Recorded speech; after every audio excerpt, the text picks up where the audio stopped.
Hey guys, welcome to Black Ambassadors of Change. Don't forget to like, share, subscribe. This week we have a very informative episode dealing with rejection by toxic people. Stay tuned. Welcome back to Black Ambassadors of Change. Don't forget to like, share, subscribe. I really need you guys to share the vlog, please. Please share the vlog. Thank you so much. Really appreciate you guys supporting us. So this week, we decided to tackle a subject that's pertinent to most of us. Most of us have been rejected at least once in our lives by at least a family member, friend, lover, co-worker, whomever. And you know, we go through the motions with this. We blame ourselves, we beat ourselves up. Especially if we feel that we went above and beyond, we gave everything emotionally, mentally, physically, financially, and no matter what we did, this particular person or people never seem to appreciate our efforts, and it becomes frustrating and sad and raging. And we internalize the thing and make it worse. Then that person rejects you after you put everything forward for them. And it's very difficult for most of us to deal with.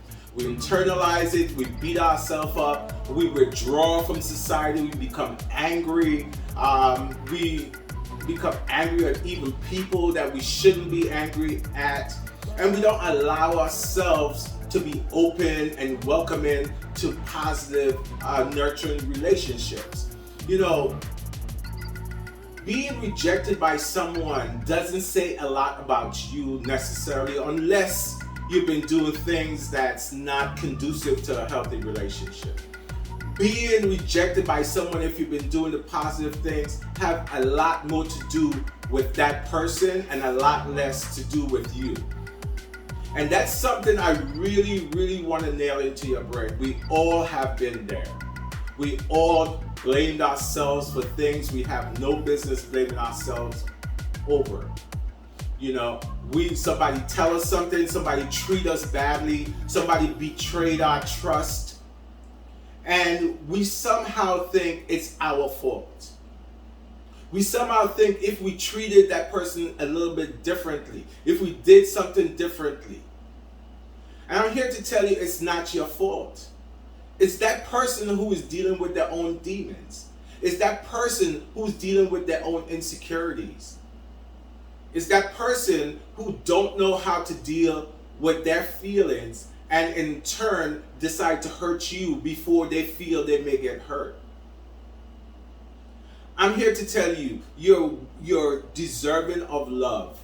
You're deserving of having somebody be good to you. You're deserving of trust. And you should not internalize other people's dysfunction. And today we endeavor to bring you a video that would help you to get over those stumbling blocks. Because whether you know it or not, one of the biggest causes of depression and suicide and loneliness in this country is rejection, and rejection by toxic people that we love. Because it's very hard to deal with being rejected by people who say they're supposed to love you. And it warps our sense of self. But in order to get over that, you have to dig deep down. Find the reserves to come back and love yourself and appreciate yourself and know whatever that person rejected in you is not a reflection of you. It's not a reflection of you at all. It's a reflection of them. You should revel in your uniqueness. They may say you're not a good lover. You're not a good friend. You may not be exciting enough for them. That's fine and well and good. But feel secure in yourself and feel secure in knowing that there are people out there who appreciate a unique you. So stay tuned, watch this video clip. It's about 10 minutes. It's very informative. This brother really breaks it down. And I think it will be very helpful to many of us out there. So take a look and Don't forget to like, share, and subscribe. Black Ambassador of Change, endeavoring to change people one person at a time, guys. Take a look at the video. Rejection. Do you remember the last time you felt rejected? Was it a guy that never returned a phone call? Or a father that never came around? Was it a boss who overlooked you for a promotion? Or maybe it was someone in your life who never thought you were good enough, no matter what you did to try to impress them. We all know rejection hurts. It stings. It makes us feel like we're not good enough.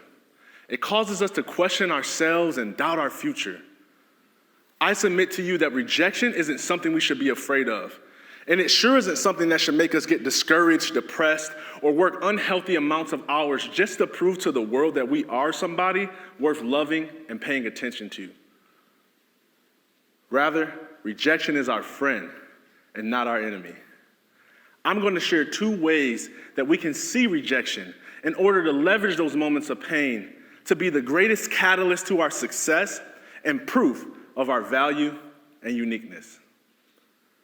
The first way that we can view rejection is by seeing it as projection, a psychological projection. A psychological projection is when someone subconsciously employs undesirable feelings or emotions onto someone else rather than admitting to or dealing with their own unwanted feelings. When we can see how the rejections we face may have more to do with another person's inward turmoil and not our own value, our lives will change. Rather than shrink back, get discouraged, or play it safe, we'll move forward in life with confidence and high esteem. One of my most painful moments of rejection happened when I was in the 3rd grade. I wanted to be popular, to be liked, to be loved, and to be respected. And thankfully I was. I was in an advanced learning class, which meant that I was one of 2 black students in an all-white class. And this wasn't a bad thing. I was known as the cool big black kid. They called me Goon. I was one of the smartest kids in the class. People cheated off my tests. They laughed at my jokes. Life was great. Until one day, as I was returning back to class from a bathroom break, I noticed a group of black students circled together, laughing hysterically. Me being the confident, charismatic, outgoing guy that I was, I decided I was going to go over to them and get in on the jokes. So I walked over to these students and I said, "Hey, y'all, what's so funny?" No one answered. I spoke up. "Man, what y'all over there laughing about?" And just as I was finishing my sentence, one of the guys in the group turned towards me and said, "You're what's funny, white boy." The crowd erupted in laughter, and I, feeling embarrassed, ashamed, and rejected, returned to my class to soon learn that I was known in our school as the black kid that talks and acts white.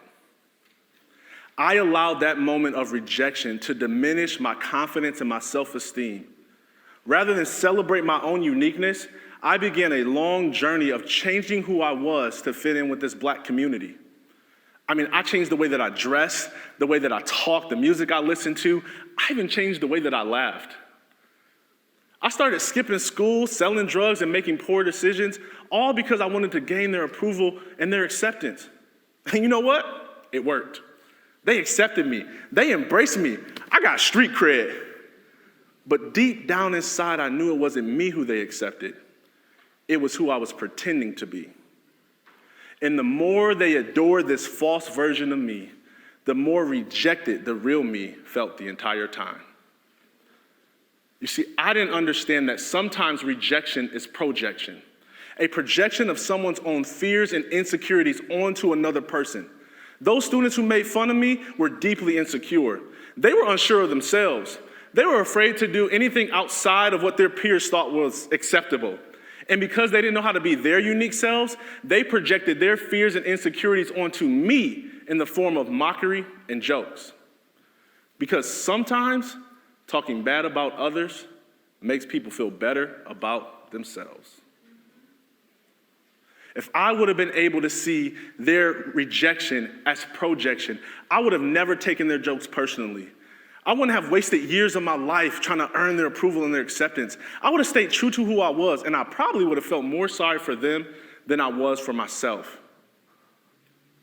And I believe that properly handling rejection is a crucial component to ending the rising anxiety, depression, and suicide rates in our nation and world. In fact, one study from the Oxford Handbook of Social Exclusion stated that rejection is both a cause and a consequence of depression. I mean, think about it. Have you ever felt down after you got rejected? Maybe it was a group of coworkers who invited everyone out for drinks after work, except for you. Or what about people who won't invest their money into your vision and dream?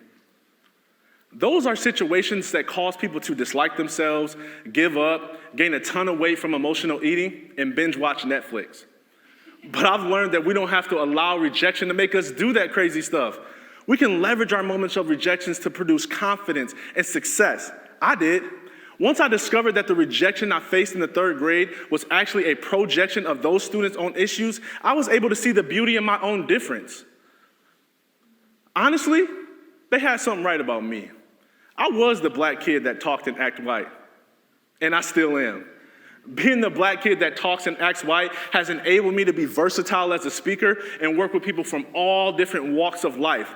I can speak to gang members in the street, and I can speak to executives in the boardroom. I can help addicts live free from addiction, and I can coach elite athletes to discover their purpose beyond sports. The very thing that made them reject me has become a crucial component to my success and has made me effective at helping others. And it's all because I learned to see rejection as projection and figured out how to use it for my good. The second way that we can see rejection is by viewing it as protection. Protection from something or someone that isn't meant to be in our lives anymore. I learned this lesson after life rejected my dreams of playing in the NFL. I went to Central Michigan University on a full-ride scholarship to play Division I football. Sports was the way that I was going to become rich and famous so that I could buy my parents a house and get all of my family out of poverty. I had so many coaches and players who told me that because of my height, my speed, and my athleticism, that there was no doubt that I would one day play in the NFL. Unfortunately, I ruptured a disc in my back my freshman year, and this injury ended my college career. Life had rejected all that hard work I put in. Rather than view my sports injury as protection from a career path that wasn't the best for me, I took it personal. I felt like life hated me and spit in my face. I felt like the universe despised me and that my value was pretty much nothing without the sport that I loved or the recognition that I got from being an athlete. Rather than let sports go, I did something terrible in an attempt to keep my athlete dreams alive.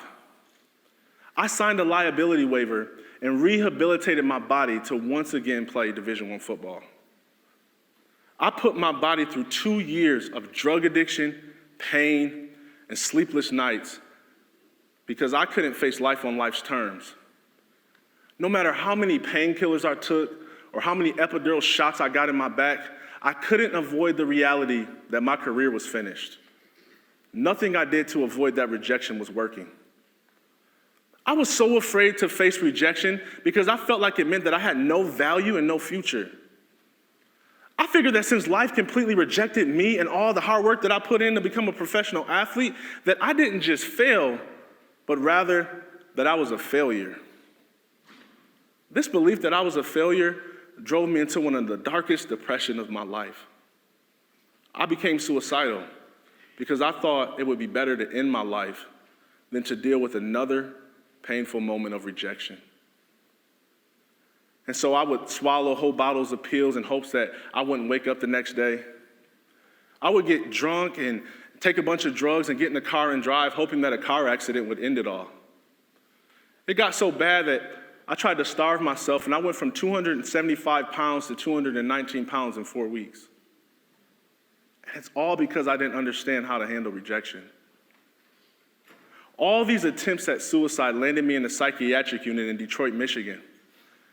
And it was there that I had a life-changing experience that gave me hope and purpose and helped me to believe that maybe the rejection I was experiencing was protection from a future that wasn't the best for me. And that maybe there was a career and a life out there for me that was far better than what I had envisioned. So I spent the next few years researching everything I could find on purpose and meaning. I read books, I took online courses, I interviewed people, I prayed, I meditated, I even watched a bunch of TEDx talks. I started to develop new skills and explore new interests.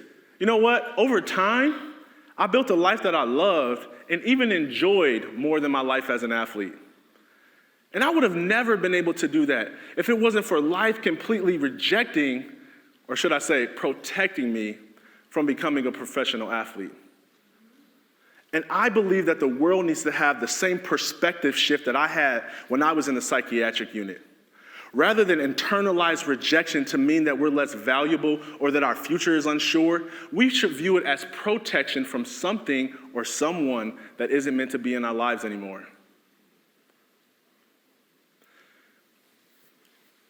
Imagine what would happen if we stopped viewing rejection as a negative, humiliating force, and we started viewing rejection as a necessary development tool and a catalyst for massive success. When I look at people who I admire that have been highly successful in life, I can't help but to notice how they've overcome rejections they face. It causes me to wonder if they would have ever become who they were if it wasn't for how they leveraged their moments of rejection. I mean, I wonder if Martin Luther King Jr. would have ever become a great leader if it wasn't for the rejection he experienced from his message and his mission. I wonder if Michael Jordan would have ever developed the drive to become one of the greatest basketball players of all time if it wasn't for being rejected by his coach in high school. I wonder if Apple would be one of the largest tech companies in the world if it wasn't for Steve Jobs being rejected by his own company. More importantly, though, I wonder what your life would look like if you went back to your moments of rejection and rather than cry, get angry, or bitter, you analyze those moments and reframe them as protection or projection. I wonder if buried beneath your pain and unfortunate circumstances is treasure that you could cash in. I wonder if you'd find keys that would unlock new paths in life that are far beyond what you can think or imagine. I wonder if the next level of your success is locked beneath your most painful moment of rejection. I started by asking you, when was the last time you felt rejected? Was it a boss, an ex-spouse, a parent, a friend, or just bad luck? And I'll end by asking you, what are you going to do with it? Thank you. You've been awesome.